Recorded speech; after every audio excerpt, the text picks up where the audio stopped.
सुभान भाई दिलाएं। बेसिकली सीरत अवार्ड होता है। अरे हाँ माशाल्लाह ये माशाल्लाह। वजारत मजहबी अमूर और जी बैनुल जी मज़ाहिब जी हम जी। आहंगी एक मुकाबला मुनक़िद करवाती है। और मेरे ख्याल है इसमें मकाला जात का लिखारियों जी, का होता है सीरत जी। सीरत का। जी जी तो जी वो जी। हर साल मुनक़िद होता है। तो 2023 में एक मौजू आया था मुल्की माशी इस्तेहकाम के लिए, हिकमत अमली सीरतुन नबी सल्लल्लाहु अलैहि सल्लल्लाहु अलैहि वसल्लम की वसल्लम। रोशनी में। तो उस पर मैंने आर्टिकल लिखा था वजारत मजहबी अमूर में। तो उस आर्टिकल को पूरे पाकिस्तान में अल्हम्दुलिल्लाह पहली पोजीशन मिली थी। क्या तो बात है। उस पर ये अवार्ड मुझे दिया गया था। माशाल्लाह माशाल्लाह सुभान भाई। भाई ये बड़ी दिलचस्प स्टोरी है। हाँ और मैं जब इसको खुद भी याद करता हूँ तो हाँ बड़ी हैरत होती है। मैं बिनोरिया आया था जी। बेसिकली स्कूल से निकल कर हम्म। कि अब मैंने आलिम बनना है सही। और आलिम कोर्स करना है।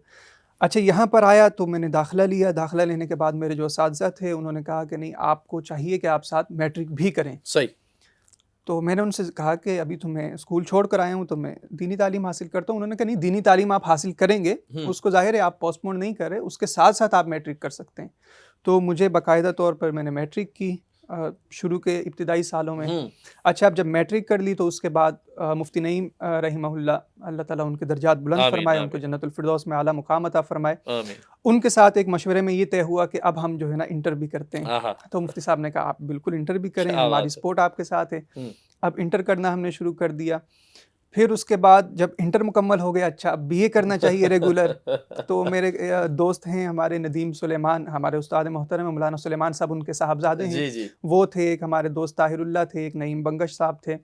तो हम सब मिलकर फिर दोबारा मुफ्ती साहब के पास गए कि अब हम बीए भी करना चाहते हैं। तो मुफ्ती साहब ने कहा कि मैं अब आप हज़रात को खुद जो है इदारे की सतह पर हम बीए का इंतज़ाम कर रहे हैं और क्या सारा बात कुछ। तो अल्हम्दुलिल्लाह वो बीए हुआ हमारा केयू से। और बीए के बाद फिर मुफ्ती नईम साहब से जब मैंने कहा कि आगे मज़ीद हम तालीम हासिल करने के लिए हमारे जो शुरका हैं, हमारे साथी हैं, वो ख्वाहिशमंद हैं, तो उन्होंने कहा कि अब आप जो है कुछ स्किल्स की तरफ भी आप आएँ। तो बिनोरिया टेक्निकल सेंटर जो है हमारा, उधर से हमने आईटी कोर्सेज़ किए। फिर मौलाना नोमान नईम साहब हफ़िज़हुल्लाह, उनके मशवरे से मैंने इंग्लिश लैंग्वेज कोर्स किया, फिर पब्लिक स्पीकिंग कोर्स किए। अच्छा फिर उसके अलावा जो जिस इदारे से मैं अभी मुल्हिक हूँ, ज़वार एकेडमी, जी वहाँ मुझे इस इदारे ने भेजा बिनोरिया ने कि वहाँ जाऊँ, चूँकि वहाँ पर हमारे यहाँ स्किल्स के ऊपर कोर्सेज़ होते हैं। जो जी जी। मदारिस के तलबा होते हैं या फ़ुज़ला होते हैं, उनको मुख्तलिफ़ नौइयत की उनकी स्किल्स डेवलपमेंट की जाती है वहाँ। जबरदस्त। तो वहाँ जाना शुरू हुए, तो वो स्किल्स डेवलप होती गईं, कॉन्फिडेंस अल्हम्दुलिल्लाह बिल्ड होता गया। फ़रागत के बाद फिर एमएस की तरफ गए और एमएस अल्हम्दुलिल्लाह मुकम्मल हो गया है।